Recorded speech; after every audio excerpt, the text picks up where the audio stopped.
આજે હું 8 મહાનગરપાલિકામાં જે મેયરની નિમણૂકી થયા છે, હું બધા મેયરને દિલથી શુભેચ્છા પાઠવું છું અને સમસ્ત ઉત્તર ભારતીય સમાજના તરફથી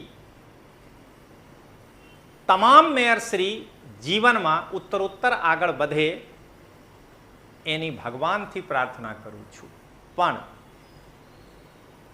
અમદાવાદ, સુરત, વડોદરા અને વાપીમાં થી જો કોઈ પણ એક મહાનગરપાલિકામાં વસ્તીના પ્રમાણે ઉત્તર ભારતીયોને કોઈ પણ એક જગ્યામાં મેયર બનાવવામાં આવ્યા હોત તો મને ખાસ કરીને એક ઉત્તર ભારતીય હોવાના કારણે વધારે સંતુષ્ટિ હોત અને હું આજે આનાથી વધારે ખુશી અને લાગણી વ્યક્ત કર્યા હોત. ગુજરાતમાં રહેવાવાળા ઉત્તર ભારતીયો સાંભળજો, દંડકનો ઉલ્લેખ ન તો ભારતના બંધારણમાં, ન તો ગૃહના નિયમોમાં અને ન તો સંસદીય કાયદામાં છે. તો મને આ કારણે દુઃખ છે કે અમદાવાદ, સુરત, વડોદરા અને વાપીમાં વિશાળ સંખ્યામાં રહેવાવાળા ઉત્તર ભારતીયોને એવા પદ મળ્યા છે જેના ઉલ્લેખ ના તો બંધારણમાં છે, ના તો ગૃહના નિયમોમાં છે અને ના તો સંસદીય કાયદામાં છે.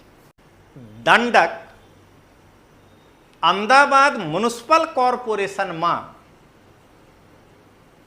બધા પક્ષ એટલે કારોબારી પક્ષના ભાગ નથી. અમદાવાદ મ્યુનિસિપલ કોર્પોરેશન હોય કે વડોદરા કે સુરત કે વાપી, બીજેપી પોતાના દંડક નિમણૂક કર્યા છે તો કોંગ્રેસ પણ પોતાના દંડક નિમણૂક કરશે, આમ આદમી પાર્ટી પણ પોતાના દંડક નિમણૂક કરશે. એના કારણે હું ઉત્તર ભારતીયોને એ કહેવા માંગુ છું કે સંગઠિત થાવ, જેનાથી ઉત્તર ભારતીયોના વસ્તીના પ્રમાણે 3માંથી 1 પોસ્ટ મળવી જોઈએ, કાં તો મેયર, કાં તો ડિપ્ટી મેયર અને નહીં તો સ્ટેન્ડિંગ કમિટીના ચેરમેન. હું ગુજરાતમાં રહેવાવાળા ઉત્તર ભારતીય સમાજને એ કહેવા માંગુ છું કે દંડક, મેયર, ડિપ્ટી મેયર અથવા સ્ટેન્ડિંગ કમિટીના ચેરમેન જેવા કારોબારી પદ નથી. દંડક બધા પક્ષ નિમણૂક કરે છે. તો બીજેપી 3 ઉત્તર ભારતીયોના દંડક પદ પર નિમણૂક કર્યા છે, તો આવી રીતે કોંગ્રેસ પણ કરશે અને આવી રીતે આમ આદમી પાર્ટી પણ કરી શકે છે. જિલ્લા પંચાયતમાં પણ થઈ શકે છે, મહાનગરપાલિકામાં પણ થઈ શકે છે. અને દંડક શાસક પક્ષના નેતા પ્રત્યે જિમ્મેદાર હોય છે. તો આનાથી એ સાબિત થઈ રહ્યા છે કે દંડક મેયર, ડિપ્ટી મેયર અને સ્ટેન્ડિંગ કમિટીના ચેરમેન જેવા ભોમાદાર પદ નથી. તો ઉત્તર ભારતીયોને માન સન્માન મળ્યા છે 3 જગ્યાઓ, પણ ભોમાદાર પદ વાળા માન સન્માન અત્યારે વસ્તીના પ્રમાણે નથી મળ્યા છે. હું કોઈ બીજા જ્ઞાતિ અથવા સમુદાયના લોકો જો મહાનગરપાલિકામાં મેયર બન્યા છે તો હું એના વિરોધમાં નથી. હું બધાને સાથ લઈને ચાલવા વાળા માણસ છું. પણ મારે આટલી કહેવું છે કે જો અમદાવાદમાં મેયર કોઈ બીજા જ્ઞાતિના લોકો બન્યા છે તો સુરત અથવા વાપીમાં મેયર ઉત્તર ભારતીય, જો વાપીમાં કોઈ બીજા જ્ઞાતિના લોકો મેયર બન્યા છે તો અમદાવાદમાં મેયર ઉત્તર ભારતીય. તો ઉત્તર ભારતીયોથી હું અપીલ કરું છું કે સંગઠિત થાઓ. જો સંગઠિત થશો, એક રહેશો તો નેક બનશો. અને ઉત્તર ભારતીયોને જે દંડકના પદ મળ્યા છે, આ મેયર, ડિપ્ટી મેયર અને સ્ટેન્ડિંગ કમિટીના ચેરમેન જેવા ભોમાદાર પદ નથી, એ ધ્યાન રાખજો. તો હવે ઉત્તર ભારતીયો 2.5 વર્ષ પછી કોઈના કોઈ મહાનગરપાલિકામાં મેયર પદ ઉપર જોવા મળે, આના લીધે સંગઠિત થાઓ. ગુજરાતની જનતાને લોકતાંત્રિક આવાજના રાષ્ટ્રીય સંયોજક રજનીશસિંહ તોમરના પ્રેમ ભર્યા નમસ્કાર. દોસ્તો, હાલમાં ગુજરાતમાં જે સ્થાનિક સ્વરાજની ચૂંટણી પૂર્ણ થયા અને એના પછી મહાનગરપાલિકામાં જે મેયર, ડિપ્ટી મેયર, શાસક નેતા પક્ષ, સ્ટેન્ડિંગ કમિટીના ચેરમેન અને દંડકશ્રીની નિમણૂકી કરવામાં આવી. તો અમદાવાદમાં ઉત્તર ભારતીય અતુલ મિશ્રાને દંડક બનાવવામાં આવ્યા અને વાપી અને સુરતમાં પણ 2 ઉત્તર ભારતીય બહેનોને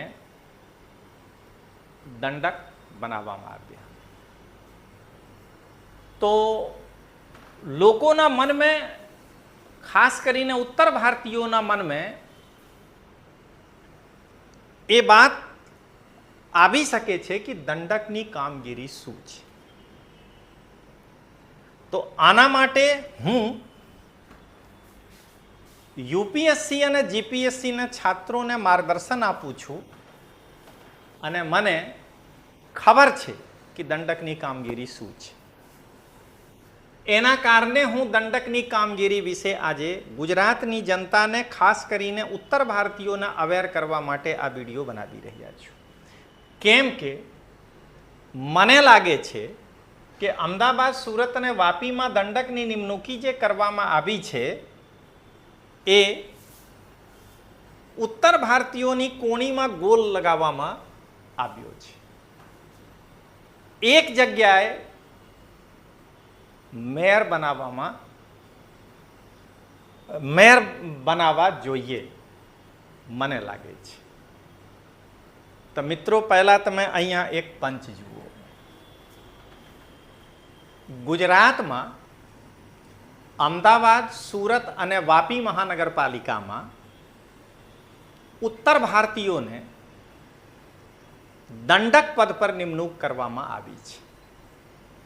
હું ગુજરાતમાં છેલ્લા 26 વર્ષોથી યુપીએસસી અને જીપીએસસીના વિદ્યાર્થીઓને ભારતીય બંધારણમાં માર્ગદર્શન આપું છું અને મારા કેટલાક વિદ્યાર્થીઓ ગુજરાતમાં આઈએસ છે, એસડીએમ છે, મામલતદાર છે. તો હું બંધારણમાં જે દંડકની કામગીરી ભણાવું છું, એના આધાર પર આજે ગુજરાતની જનતાને એ બતાવવાના પ્રયાસ કરી રહ્યા છું કે દંડકની કામગીરી શું છે. તો મિત્રો, સૌથી પહેલાં આ એક રોજમેળ કોઈ સંસ્થા છે, એના માધ્યમથી આ એક ફોટા,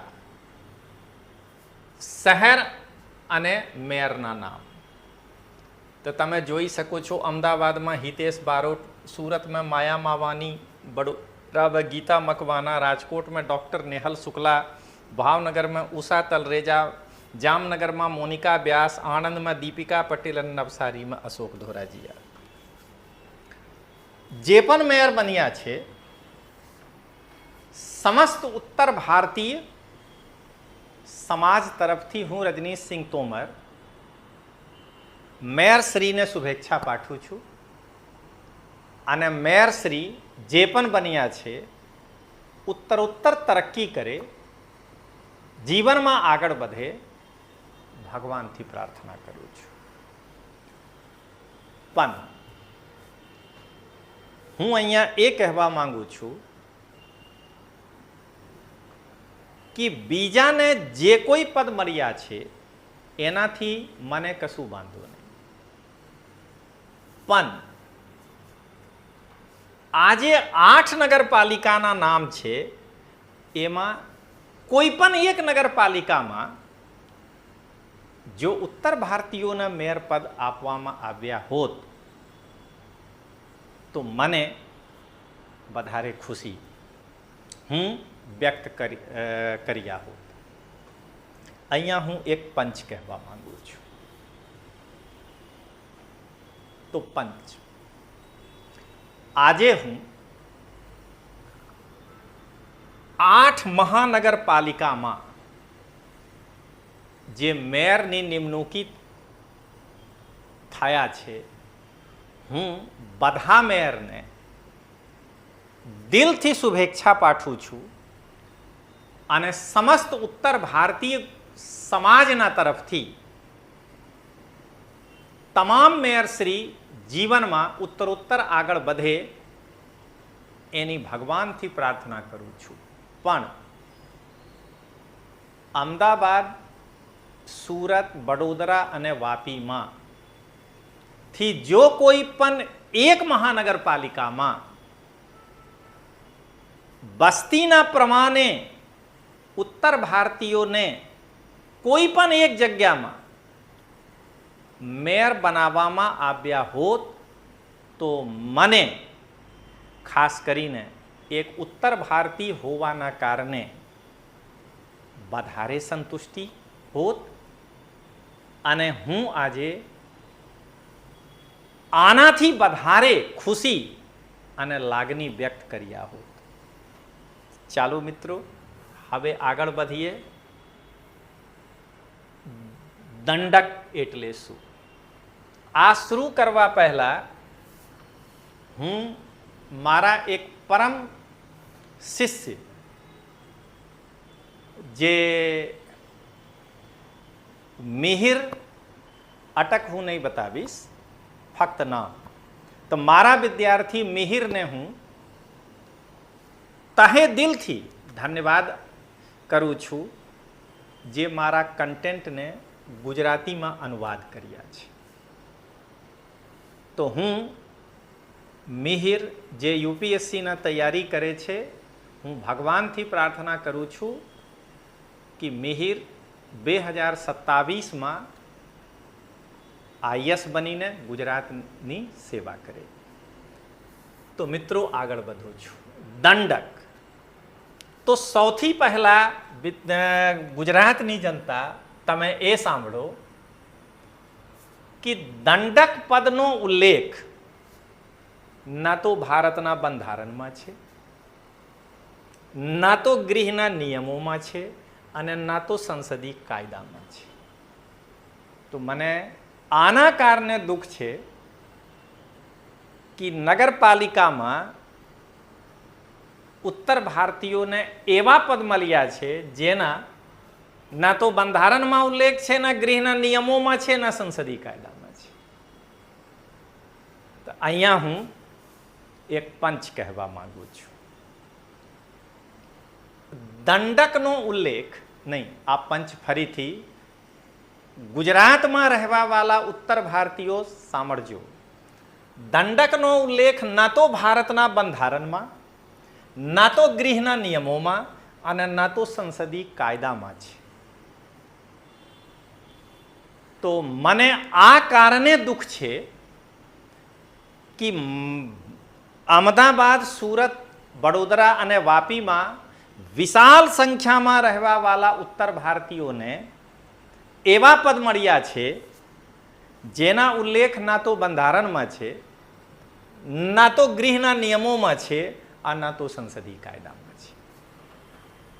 તો દોસ્તો આગળ દંડકના સંબંધમાં તમે થોડાક ફેક્ટ્સ જાણી લો શું છે. દંડક એટલે વ્હીપ અંગ્રેજીમાં કહેવામાં આવે છે. વ્હીપ એટલે મૂઠ અથવા કુંદાયુક્ત કોળા, ચાબુક. તો દંડક જે બન્યા છે એના પાસે એક ચાબુક છે, જેના મૂઠ એમના હાથમાં છે, અને જે એમના ઈશારાના વિરુદ્ધમાં જઈને કોઈ કોર્પોરેટર કામ કરશે તો એને આ ચાબુક પડી જશે, એટલે અસંબદ્ધ થઈ જશે. તેનાનો ઉપયોગ કોઈ વ્યક્તિને અપરાધનો દંડ આપવા અથવા અસ્વચાલિત બગ્ગીને ચલાવવામાં ઘોડાને ઝડપી ગતિથી દોડાવવાના હેતુ તેને મારવા માટે કરવામાં આવે છે. વ્હીપ એટલે આ છે. તો એટલે જે દંડક છે એના હાથમાં એક મૂઠવાળા ચાબુક છે, જે કોર્પોરેટરોને મારીને, અહીંયા મારવાનું નથી, કલમથી મારીને એમને પાર્ટી શું ઈચ્છે છે આની જ્ઞાન આપવાની છે. તો દંડકનો શાબ્દિક અર્થ એટલે કોઈ પશુ કે વ્યક્તિને કોળા મારવું હોય છે.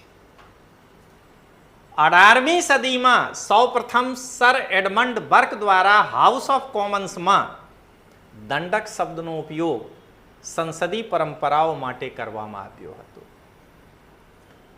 કોઈ સંસદીય દળનો, અહીંયા આજે કીડા પરેશાન કરી રહ્યા છે, કોઈ સંસદીય દળનો દંડક તે વ્યક્તિ છે જેને એ સુનિશ્ચિત કરવા માટે નિમણૂક કરવામાં આવે છે કે દળના સભ્ય પૂરતી સંખ્યામાં હાજર થાય અને દળ દ્વારા નિર્ધારિત નીતિના મુજબ મતદાન કરે. તો અહીંયા દંડકનું કામ શું છે? તો દંડકનું કામ કારોબારી નથી. એટલે ગૃહના બહારમાં દંડક પાસે મેયર, ડિપ્ટી મેયર, સ્ટેન્ડિંગ કમિટીના ચેરમેન આટલી સત્તા નથી. પણ ગૃહના અંદર દંડક મેયરથી પણ વધારે સત્તાવાળા વ્યક્તિ છે. જો દંડક કહે કે આ મુદ્દા પર તમે પક્ષમાં મતદાન કરો તો મેયર શ્રીને પણ પક્ષમાં મતદાન કરવા પડશે. પણ ગૃહથી બહાર દંડકના કોઈ કામકાજ નથી. હવે દોસ્તો આગળ વધો, તમે જોઈ લો, આગળ વધીએ. તો આજ કાલે બારિશ થયા છે એના કારણે કીડા પરેશાન કરે છે. દરેક રાજકીય દળના સંસદમાં દંડક હોય છે. તો એના અર્થ એ થાય છે કે કોર્પોરેશનમાં પણ રાજકીય પક્ષ દંડક રાખે છે. તો મને લાગે છે કે આ દંડક બીજેપીના છે, આ મેયર બધાના છે. દરેક રાજકીય દળના દંડક હોય છે, એટલે કોંગ્રેસના પણ દંડક હોઈ શકે છે. પણ કોંગ્રેસ સત્તા પક્ષ નથી, એના કારણે કોંગ્રેસના દંડકના નામ લોકો અમદાવાદમાં નહીં જાણે છે. તો તમે જોઈ લો કે શું ઉત્તર ભારતીયોને પ્રતિનિધિત્વ મળ્યા છે સન્માનની? તો નહીં મિત્રો. મેયર, ડિપ્ટી મેયર અથવા સ્ટેન્ડિંગ કમિટીના ચેરમેન. તો અહીંયા હું એક પંચ કહેવા માંગુ છું. દંડક અમદાવાદ મ્યુનિસિપલ કોર્પોરેશનમાં બધા પક્ષ એટલે કારોબારી પક્ષના ભાગ નથી. અમદાવાદ મ્યુનિસિપલ કોર્પોરેશન હોય કે વડોદરા કે સુરત કે વાપી, બીજેપી પોતાના દંડક નિમણૂક કર્યા છે, તો કોંગ્રેસ પણ પોતાના દંડક નિમણૂક કરશે, આમ આદમી પાર્ટી પણ પોતાના દંડક નિમણૂક કરશે. એના કારણે હું ઉત્તર ભારતીયોને એ કહેવા માંગુ છું કે સંગઠિત થાઓ, જેનાથી ઉત્તર ભારતીયોના વસ્તીના પ્રમાણે 3માંથી 1 પોસ્ટ મળવી જોઈએ, કાં તો મેયર, કાં તો ડિપ્ટી મેયર, આ નહીં તો સ્ટેન્ડિંગ કમિટીના ચેરમેન. જોઈ લો, દંડક સંસદીય કાર્ય મંત્રી હોય છે, જે ગૃહના નેતા પ્રત્યે જવાબદાર હોય છે. અરે આ શું થયા? શાસક પક્ષના નેતા પ્રત્યે જવાબદાર હોય છે, એટલે દંડક શાસક પક્ષ નેતાથી નીચા છે ક્રમમાં. હવે વ્હીપમાં 3 નિર્દેશ હોય છે, 1 રેખાંકિત, 2 રેખાંકિત, 3 રેખાંકિત. 1 રેખાંકિત એટલે કે તમે ગૃહમાં આવી જાઓ, મત વિભાજન નહીં થાય આમાં. આ છે 1 રેખાંકિત. 2 રેખાંકિત, ગૃહમાં આવો અને ઉપસ્થિત રહો મતદાન સમયે. આ 3 રેખાંકિત એટલે મત પણ આપો, જો મત નહીં આપશો તો અસંમત થઈ જશો. તો હવે મિત્રો હું એક પંચ કહીને પોતાના વક્તવ્ય પૂરું કરું છું. તો આ પંચ, હું ગુજરાતમાં રહેવા વાળા ઉત્તર ભારતીય સમાજને એ કહેવા માંગુ છું કે દંડક, મેયર, ડિપ્ટી મેયર અથવા સ્ટેન્ડિંગ કમિટીના ચેરમેન જેવા કારોબારી પદ નથી. દંડક બધા પક્ષ નિમણૂક કરે છે. તો બીજેપી 3 ઉત્તર ભારતીયોના દંડક પદ પર નિમણૂક કર્યા છે, તો આવી રીતે કોંગ્રેસ પણ કરશે અને આવી રીતે આમ આદમી પાર્ટી પણ કરી શકે છે. જિલ્લા પંચાયતમાં પણ થઈ શકે છે, મહાનગરપાલિકામાં પણ થઈ શકે છે. અને દંડક શાસક પક્ષના નેતા પ્રત્યે જિમ્મેદાર હોય છે. તો આનાથી એ સાબિત થઈ રહ્યા છે કે દંડક મેયર, ડિપ્ટી મેયર અને સ્ટેન્ડિંગ કમિટીના ચેરમેન જેવા ભોમાદાર પદ નથી. તો ઉત્તર ભારતીયોને માન સન્માન મળ્યા છે 3 જગ્યાઓ, પણ ભોમાદાર પદ વાળા માન સન્માન અત્યારે વસ્તીના પ્રમાણે નથી મળ્યા છે. મિત્રો, ફક્ત હું અંતિમ પંચ, કેમ કે બધા જ્ઞાતિ, બધા સમુદાયની ઈચ્છા હોય છે કે ભાઈ મારા જ્ઞાતિના લોકો મેયર બની જાય. એક પણ જ્ઞાતિ અથવા ધર્મના લોકો નથી જે પોતાના જ્ઞાતિ અથવા ધર્મ છોડીને બીજા જ્ઞાતિ અથવા ધર્મને લોકો ચેરમેન બની જાય એ ઈચ્છે છે. પણ હું એ નથી કહેતો. બીજા જ્ઞાતિના લોકો પણ બને કોઈ નગરપાલિકામાં, તો કોઈ નગરપાલિકામાં ઉત્તર ભારતીય પણ બને. હું બધાને સાથ લઈને ચાલવાની વાત કરી રહ્યા છું. તો અંતિમ પંચ મિત્રો, હું કોઈ બીજા જ્ઞાતિ અથવા સમુદાયના લોકો જો મહાનગરપાલિકામાં મેયર બન્યા છે તો હું એના વિરોધમાં નથી. હું બધાને સાથ લઈને ચાલવા વાળા માણસ છું. પણ મારે આટલી કહેવું છે કે જો અમદાવાદમાં મેયર કોઈ બીજા જ્ઞાતિના લોકો બન્યા છે તો સુરત અથવા વાપીમાં મેયર ઉત્તર ભારતીય, જો વાપીમાં કોઈ બીજા જ્ઞાતિના લોકો મેયર બન્યા છે તો અમદાવાદમાં મેયર ઉત્તર ભારતીય. તો ઉત્તર ભારતીયોથી હું અપીલ કરું છું કે સંગઠિત થાઓ, જો સંગઠિત થશો, એક રહેશો તો નેક બનશો. અને ઉત્તર ભારતીયોને જે દંડકના પદ મળ્યા છે, આ મેયર, ડિપ્ટી મેયર અને સ્ટેન્ડિંગ કમિટીના ચેરમેન જેવા ભોમાદાર પદ નથી, એ ધ્યાન રાખજો. તો હવે ઉત્તર ભારતીયો 2.5 વર્ષ પછી કોઈના કોઈ મહાનગરપાલિકામાં મેયર પદ ઉપર જોવા મળે, આના લીધે સંગઠિત થાવ. તો ચાલો મિત્રો મળીએ. જય હિન્દ, જય જય ગરવી ગુજરાત.